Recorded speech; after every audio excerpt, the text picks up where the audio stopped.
I was designing the perfect death trap when my phone buzzed with news of my flight delay. 6 damn hours stuck in Mobile Regional Airport.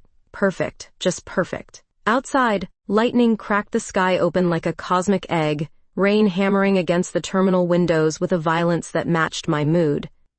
I'd spent 3 weeks creating an escape room that would make grown men cry, yet here I was, unable to escape a budget airport terminal with sticky floors and flickering fluorescents.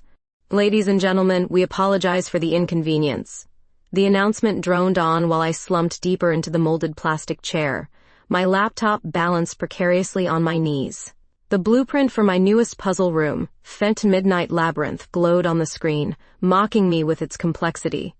I could design intricate puzzles that stumped geniuses, but couldn't figure out how to fix my own life. That's when I saw her.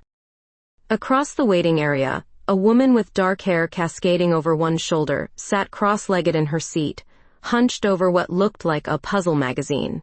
Her fingers tapped a mechanical pencil against her bottom lip as she concentrated, completely oblivious to the chaos around her. Something about her intense focus pulled at me. While everyone else was either staring at phones or complaining loudly, she existed in her own little world of cross-hatched boxes and clues.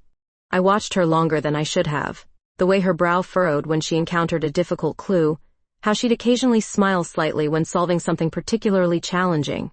The small victory dance, just a subtle shoulder shimmy, when she completed a section. Down is ephemeral, I said before I could stop myself, having glimpsed her puzzle from my vantage point. Her head snapped up, blue eyes widening with surprise. Excuse me? My cheeks burned. Who does that? Who interrupts a stranger's puzzle? Sorry, I could see you were stuck on that one. It means fleeting or short-lived. And I know what ephemeral means, she replied, but there was amusement in her voice rather than annoyance. She counted the boxes. And you're right. Damn. That was the one holding me up. She studied me with new interest. You're good with words? And better with locks, actually. I design escape rooms. I extended my hand across the aisle. Sight, Brooke Perry. Danielle Lee. Her hand was cool and dry in mine, her grip firm. Professional puzzle solver. I laughed. Oh, that's not a real job, says the woman who builds rooms people pay to escape from. Her smile transformed her face, creating a dimple in her right cheek. The scent of her perfume, something with notes of vanilla and amber, drifted between us as she leaned closer. And I compete in puzzle championships. I'm here for the Southern Regional. We spent the next hour trading crossword clues and word games, the storm outside intensifying as our conversation deepened. When she laughed at my terrible puns, something long dormant fluttered in my chest, something I'd locked away after Abigail left. Want to try a real challenge? Danielle finally asked, pulling out a complex logic grid that made my eyes cross. Only if you'll let me buy you coffee first. As we walked to the terminal cafe, our shoulders brushing occasionally, I had no idea that in 2 weeks' time, I would suddenly develop an ability that would change everything between us, or that the woman walking beside me, this beautiful stranger with puzzle-solving hands, would become both my greatest mystery and my most intricate solution. 2 weeks after our airport encounter, I was sitting in Magnolia Brew, my favorite coffee shop in downtown Mobile, sketching trap door mechanisms on a napkin. The place hummed with midday chatter, espresso machines hissing like angry cats. I'd been thinking about Danielle more than I cared to admit. We'd exchanged numbers at the airport, but apart from a few casual texts, neither of us had made a move to meet again. I glanced up from my sketches, and my heart skipped. There she was, Danielle, sitting by the window, bathed in autumn light that caught the auburn highlights in her dark hair. She was alone, staring intently at her phone, her lips moving slightly as she read. And that's when it happened. I could suddenly make out what she was saying. Not by hearing her, she was too far away, and the cafe was too noisy, but by watching her lips form the words.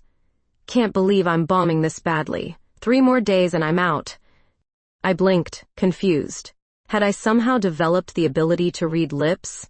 I'd had ear surgery as a child for recurring infections, but this was new. I focused on a businessman nearby. Quarterly projections are due Friday.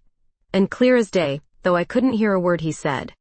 My attention snapped back to Danielle. Her shoulders were slumped, fingers nervously tapping against her coffee mug. Should just go home. Nobody knows me here anyway. The realization that I was eavesdropping on her private thoughts made me feel dirty, invasive. But I couldn't look away. She seemed so defeated, so different from the confident woman I'd met at the airport. First competition since the accident, and I'm choking, she mouthed to herself, taking a sip of her drink. Accident? What accident? I wondered what had happened to her, what had put that shadow behind her eyes. Before I could talk myself out of it, I gathered my things and walked over to her table. Her eyes widened with recognition, a smile replacing her frown. Brooke, the escape room girl. She gestured to the chair across from her. What are you doing here? Working on my next death trap, I said, sliding into the seat. How's the puzzle championship going? Her smile faltered. That obvious, huh? So you just have that intense, I'm solving something. Look, I remember from the airport. She laughed, but it didn't reach her eyes. Well, I'm not solving much these days. My game is off. I wanted to tell her I knew, that I'd literally just read it off her lips, but instead I said, everyone hits slumps, even escape room designers. Tin's is different. Her fingers traced the rim of her mug. Sai had an accident last year, hit my head pretty bad. The doctor said I might have concentration issues, but I thought I was past it. The vulnerability in her voice made my chest tighten. I reached across the table, almost touching her hand before pulling back. I have a proposition for you. She raised an eyebrow. That sounds ominous. I need someone to test my newest escape room design. Someone who thinks differently than I do. Someone who can find the flaws in my logic. And you think that's me? The woman who just told you she's failing at her own specialty? And so I think sometimes we need to escape our own puzzles to solve them. I pulled out my business card, scribbling my warehouse address on the back. Tomorrow, 7 p.m., no pressure. Just you, me, and a room full of devious puzzles that need breaking. She took the card, our fingers brushing. The contact sent a small electric current up my arm. Why are you being so nice to me? We barely know each other. I considered telling her the truth, that I'd somehow developed this strange ability, that I'd seen her distress written on her lips. Instead, I shrugged. Maybe I just recognize a fellow puzzle enthusiast when I see one. As I walked away, I felt her eyes on my back. What I didn't tell her was that I was beginning to see her as more than just a test subject for my rooms, much more. And that terrified me more than any locked door ever could. Welcome to Midnight Labyrinth, I said, sliding open the heavy industrial door to my warehouse studio. Danielle stepped inside, her blue eyes widening as she took in the space. The warehouse was my sanctuary, half-finished escape room, half-creative workshop. Exposed brick walls contrasted with the elaborate set pieces I'd constructed, a Victorian library corner complete with fake bookshelves, a mad scientist's laboratory with bubbling chemicals, and the beginnings of what would become an ancient temple chamber. This is incredible, Danielle breathed, running her fingers along a puzzle box I'd spent weeks crafting. Oh, you built all this yourself? Most of it. I have a part-time assistant, James, who helps with the heavy lifting and electrical work. I flipped a switch, and hidden lights illuminated the room with an eerie blue glow. Tonight, we're testing the first section of the labyrinth. Danielle looked stunning in the otherworldly light, her dark hair nearly blue-black, her skin luminous. She dressed casually in jeans and a simple black top, but somehow managed to look elegant anyway. So, what's my role here? She asked, setting down her purse on my workbench. And you're the guinea pig. I handed her a flashlight. I need to see where people get stuck, what's too easy, what's too hard. And you, with your puzzle-solving brain, are the perfect test subject.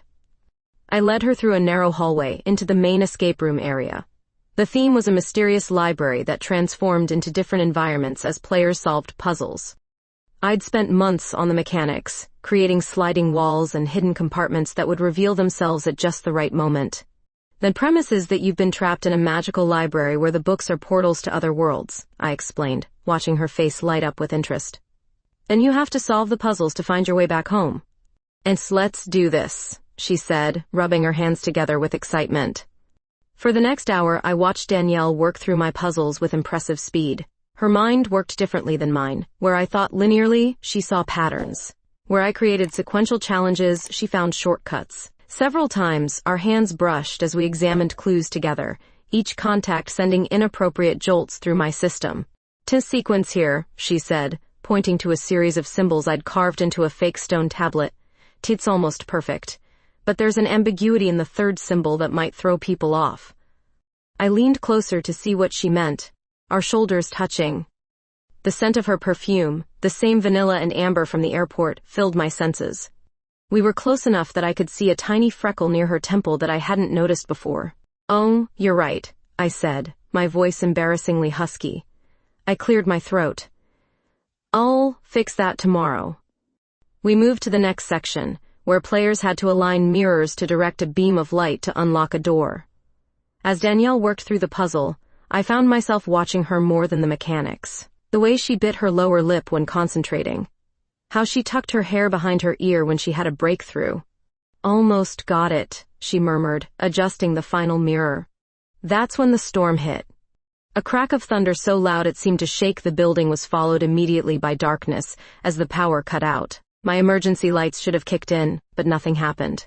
"Damn," I muttered. "And backup generator must be failed?"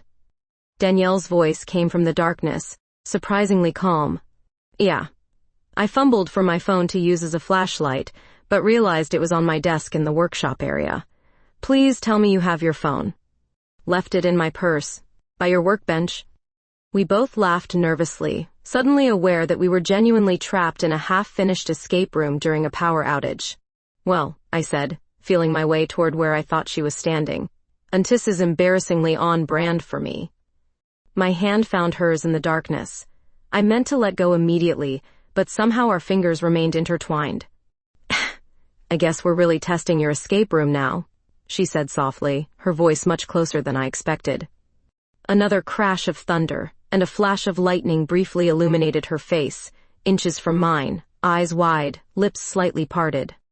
In that frozen moment of light and shadow, I saw something in her expression that mirrored the confusion and attraction churning inside me. When darkness fell again, neither of us moved away. "Brooke," she whispered, her breath warm against my cheek. And then, guided by nothing but instinct and the magnetic pull between us, my lips found hers in the darkness. The morning after the blackout was excruciating. James had found us sitting awkwardly on opposite sides of the room when he arrived to check on the warehouse after the storm. The ride home in his truck had been silent, with Danielle and I avoiding eye contact like teenagers caught behind the bleachers. Now, 3 days later, I sat in my apartment staring at my phone. We hadn't spoken since that night. Since that kiss. The memory of her lips against mine in the darkness haunted me, made my stomach flip every time I thought about it, which was approximately every 30 seconds. I'd texted once, a casual, "and hope you made it home okay." She'd responded with an equally casual, "a girl good, thanks again for the escape room preview." And that was it. Radio silence. I threw my phone onto the couch and went back to my drafting table. Work had always been my refuge, but now even that was contaminated with thoughts of her. Every puzzle I designed seemed to lead back to the feel of her hand in mine, the soft gasp she'd made when our lips met. "And get it together, Perry," I muttered to myself, crumpling up my third failed design of the morning. My phone buzzed. I lunged for it embarrassingly fast, but it was just a reminder. Danielle's Puzzle Championship finals were today at the Mobile Convention Center. I'd completely forgotten. Part of me wanted to ignore it, to continue this awkward dance of avoidance. But a stronger part, the part that couldn't stop replaying that kiss, made me grab my keys. The convention center was packed with puzzle enthusiasts, an eclectic crowd ranging from tweed-jacketed academics to 20-somethings in gaming t-shirts. I slipped into the back of the main hall where the final round was taking place. 6 competitors sat at separate tables on a stage, working frantically on what appeared to be complex logic puzzles displayed on large screens above them. Danielle was at the far right, her dark hair pulled back in a ponytail, her face a mask of concentration. I hung back, not wanting to distract her, watching as her pencil moved across the paper with increasing confidence. I found myself using my new lip-reading ability to eavesdrop on the judges and other competitors. "Elise making a comeback today," one judge murmured to another. "After yesterday's performance, I thought she was finished." "Blonde blonde in position 3 is going to win," another competitor's friend said from nearby. "Danielle's too methodical, too slow." I bit my tongue to keep from defending her. Instead, I watched as she worked, her lips occasionally moving as she talked through problems to herself. Pattern recognition, not linear sequence, she whispered, and I saw the moment a solution clicked for her. Her shoulders relaxed slightly, and her pencil began moving with renewed purpose. When the final buzzer sounded, the head judge collected the papers while the audience waited in tense silence. I found myself holding my breath as the judges conferred, occasionally glancing at the competitors' solutions. In third place, the announcer finally said, and Michael Brennan. A polite round of applause. In first place, Catherine Winters. The blonde woman jumped up, pumping her fist as her supporters cheered wildly. And in second place, making a remarkable comeback from yesterday's preliminary rounds, Danielle Lee. The crowd applauded enthusiastically. I clapped until my hands hurt, a ridiculous grin spreading across my face. Danielle looked shocked, then delighted as she accepted her silver medal and prize check. I waited until the ceremony ended, and the crowd began to disperse before approaching her. "Oh, congratulations, Puzzle Master," I said. She turned, surprise and something warmer flashing across her face. "Brooke, you came—" Wouldn't miss it. I shifted awkwardly from foot to foot. Second place is pretty impressive. Especially since I nearly dropped out yesterday. She fingered her silver medal. And I guess sometimes you need to get trapped in the dark to find your way. The reference to our kiss hung between us. I took a deep breath. "Oh, let me take you to dinner to celebrate." She hesitated just long enough to make my heart sink, then smiled. And I'd like that. I took her to Dauphine's, the fanciest restaurant in Mobile, with its crystal chandeliers and harbor views. Over wine and seafood, our conversation flowed easily, skipping around the subject we were both avoiding until the second bottle of wine arrived. "Ed, about what happened in the escape room," she finally said, her fingers tracing patterns on the tablecloth. "I'm sorry if I crossed a line," I blurted out. "Did you hear me complaining?" Her eyes met mine, challenging and vulnerable at once. Later, in the dim light of my apartment, with the taste of wine still on our lips, we stopped talking altogether. Her hands in my hair, my fingers tracing the curve of her spine. We created a new puzzle together, one with no wrong answers, only the sweet discovery of fitting perfectly against each other in the darkness. "Untry this one," Danielle said, sliding a complex cipher across my workbench. 3 weeks had passed since the night after her competition win, and she'd practically moved into my warehouse studio. Not officially. Her apartment across town still held her clothes and books, but she spent most days helping me design new puzzles for Midnight Labyrinth. I studied the paper, admiring the elegant complexity of her code. Ennis would work perfectly for the library section. Players would need to decode it to find which book contains the key. Exactly. She leaned against me, her shoulder warm against mine. In it looks intimidating, but once they find the pattern, it's solvable in about 10 minutes. Working with Danielle had transformed my creative process. Where I once labored alone for weeks, we now bounced ideas off each other, her puzzle expertise complementing my mechanical skills. The escape room was taking shape faster than I'd anticipated, with a target opening just 2 months away. But it wasn't just professional collaboration that had blossomed between us. Each night after work, we'd fall into each other's arms with an intensity that left me breathless. I'd never connected with anyone the way I connected with Danielle, intellectually, creatively, physically. It terrified me how quickly she'd become essential to my life. "Earth to Brooke." Danielle waved her hand in front of my face. "Where'd you go?" I blinked, realizing I'd been staring at her cipher without seeing it. "Sorry. Just thinking about how different things are now." "And good different or bad different?" She tucked a strand of hair behind my ear, her touch sending shivers down my spine. "Definitely good." I leaned in to kiss her, but was interrupted by the warehouse door sliding open. "Hello, Brooke? Your assistant said I'd find you here." I froze at the sound of that voice. A voice I hadn't heard in over a year. Abigail Hernandez stood in the doorway, as stunning as ever in a tailored blazer and heels that probably cost more than my monthly rent. Her dark hair was shorter than I remembered, cut in a sleek bob that framed her sharp features. "Abigail," I managed, standing up so quickly I knocked over my chair. "What are you doing here?" "Can't an old friend stop by to say hello?" Her eyes slid to Danielle, assessing her with cool precision. So I didn't realize you had company. "'Tis is Danielle Lee," I said, my voice strangely formal. "Watanai, colleague." "Danielle, this is Abigail Hernandez." "And colleague, how professional." Abigail's smile didn't reach her eyes. "Abby is fine. Brooke and I are old friends." "Oh, we were together for 3 years," I clarified, seeing the question in Danielle's eyes. "Until Abigail moved to Chicago for a job opportunity." "And a necessary career move," Abigail said smoothly. But I'm back in Mobile now. Permanently. The firm opened a southern office, and they asked me to head it up." Danielle stood, extending her hand with a politeness that seemed forced. "Nice to meet you. I should give you two some time to catch up. I need to make some calls anyway." Before I could protest, she grabbed her phone and stepped outside, leaving me alone with the woman who had shattered my heart 18 months ago. "Since she seems nice," Abigail said, examining my workshop with critical eyes. "A bit young for you, isn't she?" "She's 29, and that's none of your business." I crossed my arms. "Why are you really here, Abby?"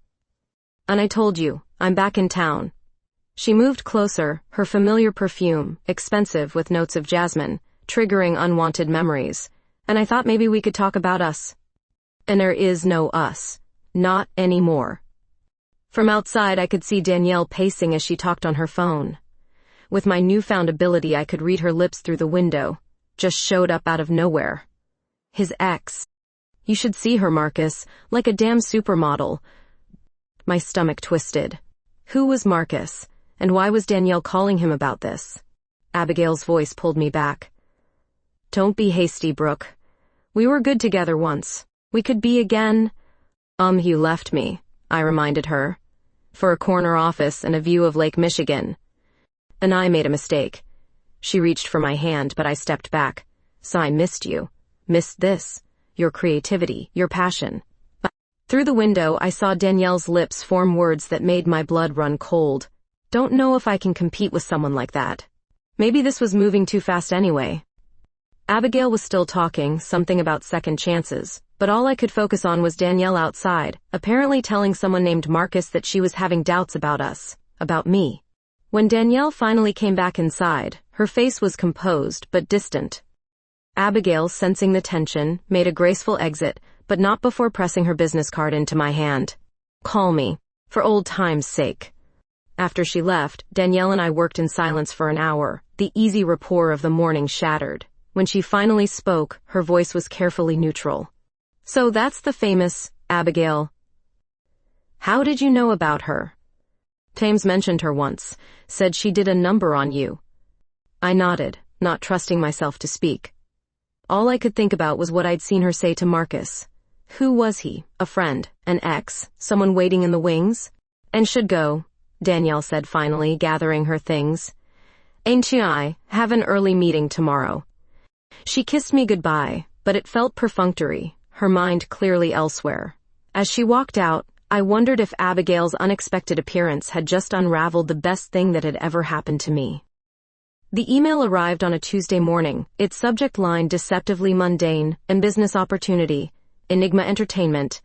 I almost deleted it as spam, until I noticed the sender, Victor Harmon, CEO of the largest escape room franchise in the country.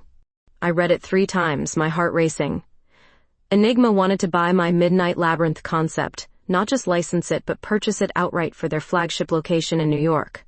The offer was staggering. Enough money to fund my own design studio for years. The catch? I would need to relocate to Manhattan for at least 6 months to oversee the installation.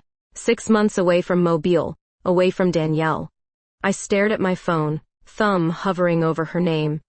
Things had been strained between us since Abigail's appearance a week ago. We still worked together, still spent nights at my place occasionally. But something had shifted. A new hesitancy in her touch. Questions she didn't ask aloud. Instead of calling her, I texted James to meet me at the warehouse. I needed to think before sharing this news with Danielle. "This is huge, boss," James said after reading the email. "Enigma doesn't collaborate with independent designers unless they're exceptional." No. I paced the length of my workshop. "But the timing." "And because of your girlfriend?" He raised an eyebrow. Long distance is a thing, you know. New York isn't Mars. It's not just that. I sank into my chair. Then things have been weird since Abigail showed up. And there's something else. Someone named Marcus that Danielle's been talking to. James frowned. Marcus Whitfield? Tall guy, glasses, works at the university? You know him? He came by once to pick Danielle up for lunch. Seemed nice enough. I think they were in the same puzzle club or something. The jealousy that had been simmering inside me flared hotter. She never mentioned him to me. And maybe because there's nothing to mention? James shrugged. Look, I need to get those lighting fixtures installed. You have until Friday to respond to Enigma, right? Sleep on it. After he left, I buried myself in work, trying to distract myself from both the Enigma offer and thoughts of Danielle with this mysterious Marcus. Around noon, restlessness drove me to the coffee shop, where Danielle sometimes worked when she needed a change of scenery. I spotted her immediately, sitting by the window, her laptop open. She wasn't alone. Across from her sat a man who matched James's description, tall, with wire-rimmed glasses and a thoughtful expression. Marcus. Instead of approaching, I slipped into a corner booth where I could watch them without being seen. Using my lip-reading ability, I focused on their conversation. I still think you should tell her, Marcus was saying.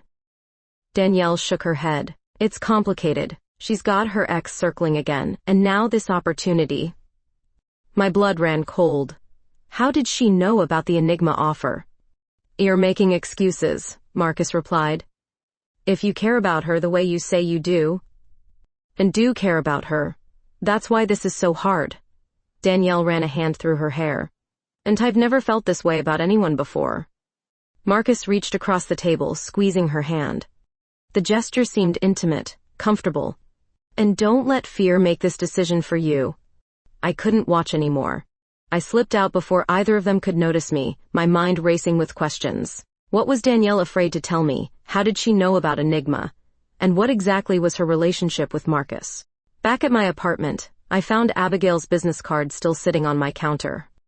In a moment of weakness, or perhaps spite, I called her. Dinner? She purred when I suggested meeting. I thought you'd never ask.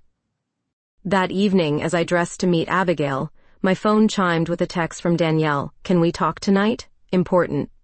I stared at the message, my finger hovering over the reply button. Part of me wanted to cancel with Abigail, to go straight to Danielle and demand answers about Marcus, about what she was hiding.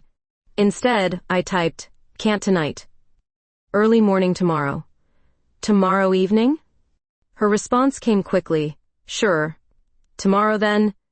As I walked into the upscale restaurant where Abigail waited, I felt like I was standing at a crossroads, New York and professional success in one direction, mobile and a relationship built on increasingly shaky ground in the other. And you look gorgeous, Abigail said, rising to kiss my cheek. And say, ordered your favorite wine. Thanks. I sat down, acutely aware that I was using her to avoid dealing with my real problems. And got an interesting offer today. Oh? She leaned forward, genuinely interested. Enigma Entertainment wants to buy my escape room concept for their New York location. Abigail's eyes lit up. Brooke, that's incredible. New York would suit you. You've always been too big for mobile. As she launched into all the reasons I should accept, I found myself wondering what Danielle would say, whether she'd encourage me to go or ask me to stay. And I realized with a sinking feeling that I had no idea. Because despite everything we'd shared, there were still walls between us that neither of us had been brave enough to break down. I spent the morning frantically preparing the warehouse for Danielle's arrival. After my dinner with Abigail, which had ended with an awkward cheek kiss and my firm refusal of her invitation to a treminis at her hotel, I'd stayed up all night designing a new puzzle room. Not for Enigma, but for Danielle. A room where I planned to finally open up about everything, my lip-reading ability, the Enigma offer, my fears about us. The room was simple but elegant, a series of puzzles that, when solved, would reveal my secrets one by one.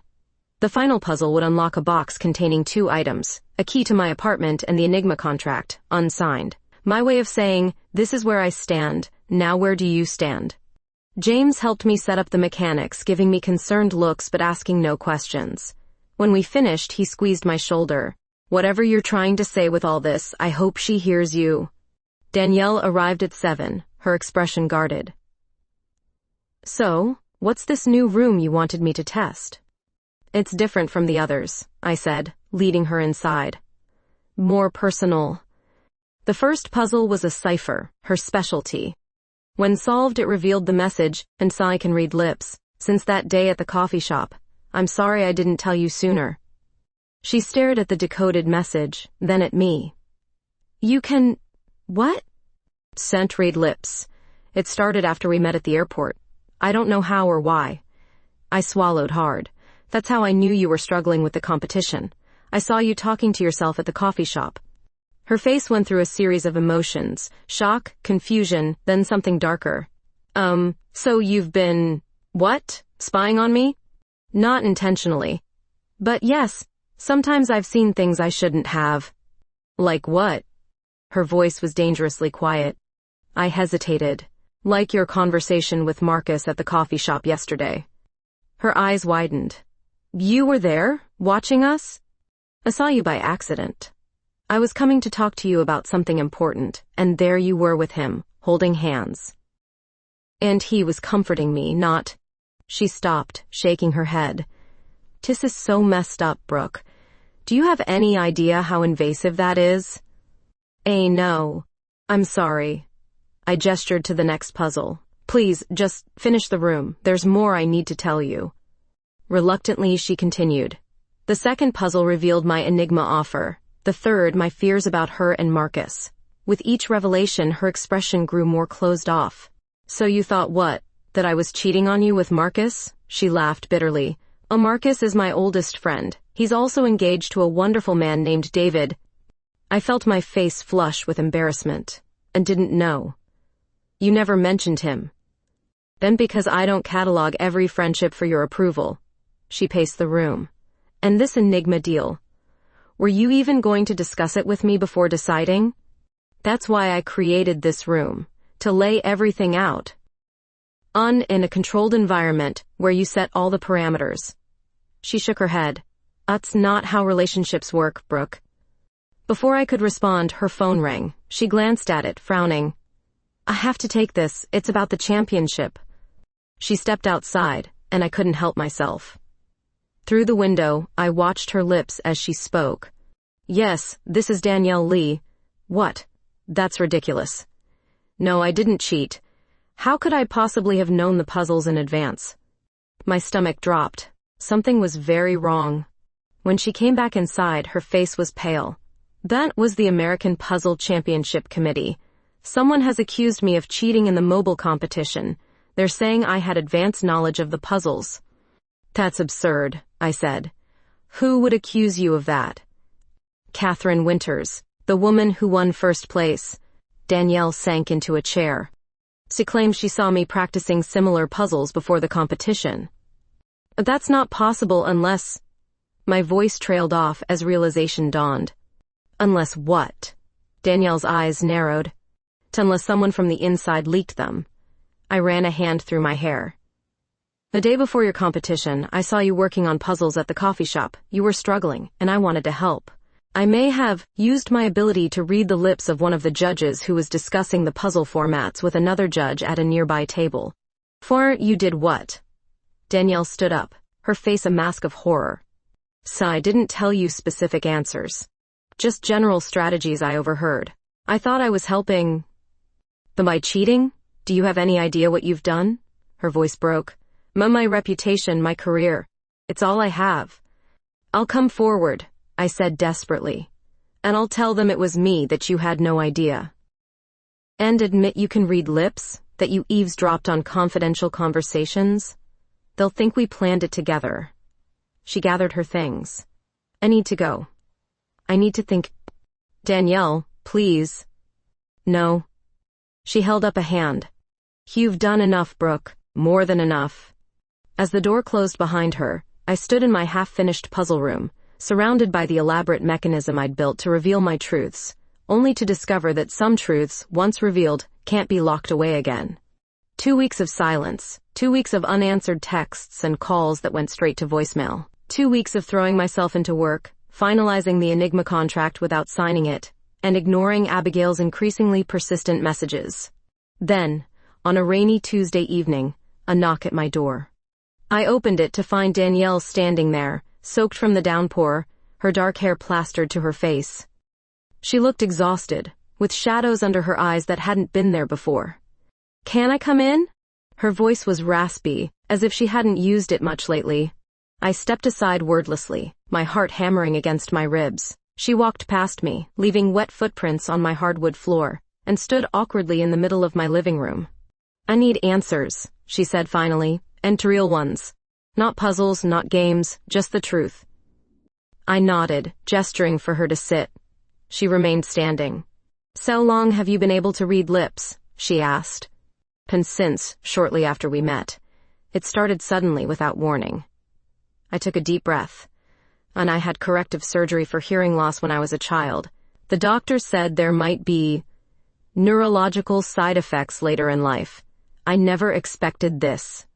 And you've been using this ability to, what, spy on me? On everyone?" "Not intentionally." And I ran a hand through my hair. And at first, it was disorienting. I'd catch fragments of conversations I wasn't meant to hear. But then, yes, I started watching people more deliberately. Including you. She paced the room, her wet shoes squeaking on the floor. "Do you have any idea how violating that feels? To know someone's been reading your private thoughts?" "Then weren't private if you were saying them out loud," I countered, immediately regretting my defensive tone. "To myself, or in conversations you weren't part of." She whirled to face me. "That's the definition of private, Brooke." You're right." I sank onto the couch.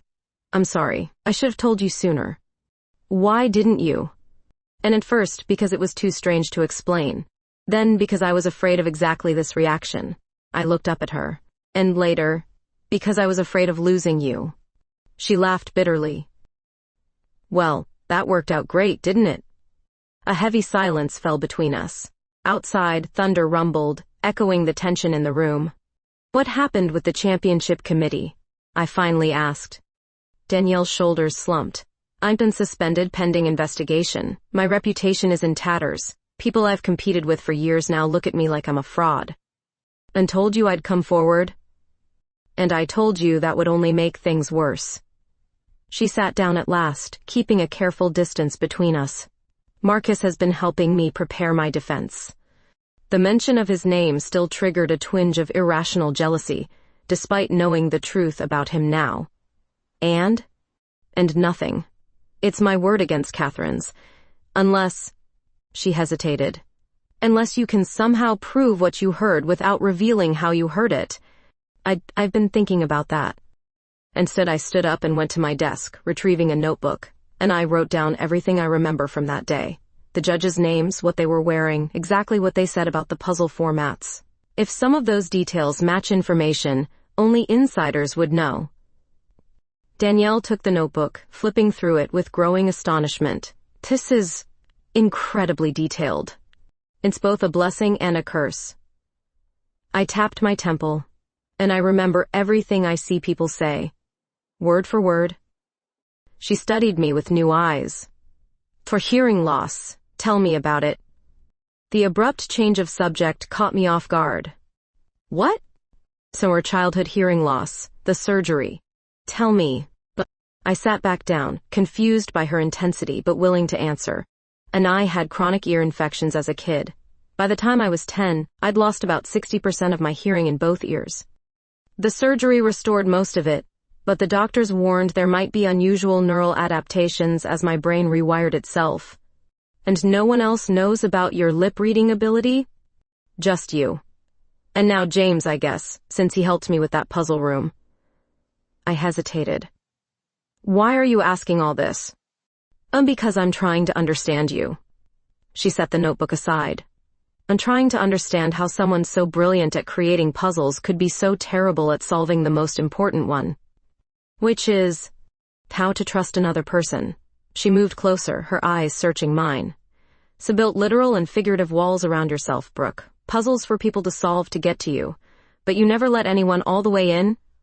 Her words hit me like a physical blow. That's not fair. I let you in. Did you? You watched me from a distance. You made assumptions about me and Marcus without asking. You kept life-changing secrets and job offers to yourself until you could package them in a controlled environment. She shook her head. That's not intimacy. That's just another form of escape room. I felt tears burning behind my eyes. Then why are you here? If I'm such a lost cause? And because despite everything, I still believe there's a solution to this puzzle.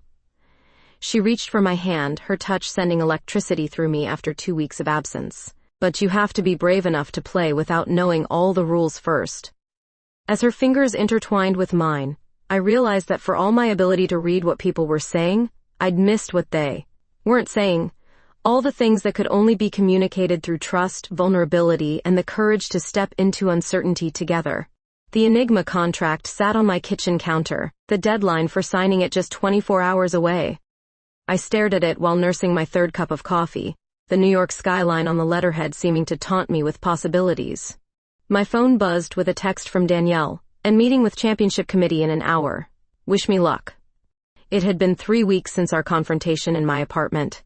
3 weeks of careful rebuilding, of conversations that stretched late into the night, of learning to be vulnerable without the safety net of puzzles between us. We weren't fully healed, trust, once broken, mends slowly, but we were finding our way back to each other. I texted back, "So you don't need luck. You've got truth on your side." And she did. My detailed notes about the judge's conversation had provided enough specifics that the committee couldn't ignore them. I'd claimed to have overheard them talking at a restaurant near the convention center. A lie, but one that protected my secret while giving Danielle ammunition for her defense. I picked up the Enigma contract again, then set it down with sudden decision. I knew what I needed to do. 2 hours later, I was on a conference call with Victor Harmon and his executive team. "We're disappointed, Ms. Perry," Victor said after I outlined my counteroffer. "And physical presence in New York is non-negotiable for a project of this scale. Then I'm afraid we don't have a deal." My voice was steadier than I expected, and willing to make regular trips for consultations. "But mobile is my home. My life is here." "Your life?" Victor's tone was skeptical. "Or a woman? Because relationships come and go, but opportunities like this?" "With all due respect," I interrupted. "And you're not in a position to evaluate what matters in my life. My offer stands. Take it or leave it." After the call ended without resolution, I drove to my warehouse, needing the comfort of my creative space. To my surprise, I found James there with a team of contractors. "What's going on?" I asked, watching as they installed what looked like new lighting systems. James grinned. "So remember that local investor who came through last month? The one who loved your Midnight Labyrinth concept? He called yesterday, wants to back you for a full-scale operation right here in Mobile. 3 rooms to start, with options for expansion." I stared at him in disbelief. "Are you serious? Why didn't you call me immediately?" "And because of this." He handed me a business card. "He's got connections with Enigma. Says they're suddenly very interested in a licensing arrangement rather than a buyout. Something about respecting creative independence." I laughed, shaking my head at the timing. Sometimes the universe had a peculiar sense of humor. My phone rang. "Danielle." "How did it go?" I asked immediately. "Cleared of all charges." Her voice was light with relief. Catherine withdrew her accusation when faced with the evidence. The committee apologized profusely. "That's amazing. We should celebrate." "Already planned." "Come to your warehouse in an hour?" When she arrived, she wasn't alone. Marcus was with her, along with his fiancé David and a few other friends I recognized from the puzzle community. They carried champagne, food, and what looked suspiciously like puzzle-themed decorations. "What's all this?" I asked, as Danielle kissed me hello. "A celebration of new beginnings," she gestured around the warehouse where James had cleared a space among the construction. "So I heard about your investor and the Enigma licensing deal. Seems like we both got second chances today." As our friends set up an impromptu party, Danielle pulled me aside into the half-finished Midnight Labyrinth the room. "So I have something for you." She handed me a small wooden box, intricately carved with maze patterns. "And I've been working on this for weeks." The box was a puzzle in itself, requiring a specific sequence of moves to open. When I finally solved it, it clicked open to reveal a key. "It's to my apartment," she said softly. "I'm tired of going back and forth between places. I want one home. With you." I stared at the key, then at her. "Are you asking me to move in with you?" "Actually, I'm asking if I can move in with you. Your place has better natural light for my plants." She smiled, but her eyes were serious. "What do you say? Ready to solve the biggest puzzle of all? The one where we figure out how to build a life together?" I closed my hand around the key, then pulled her close. I've never been more ready for anything in my life. 6 months later, Fen Midnight Labyrinth opened to rave reviews. The first of what would become mobile's premier escape room destination. Enigma licensed 2 of my designs, with quarterly consulting trips to New York that Danielle often joined me for, combining them with puzzle competitions. But the best puzzle we ever created wasn't in any commercial escape room. It was the one we built together each day, a life of trust, honesty, and love that required no special abilities to solve, only the courage to be fully seen by another person. And that, I discovered, was the most thrilling escape of all.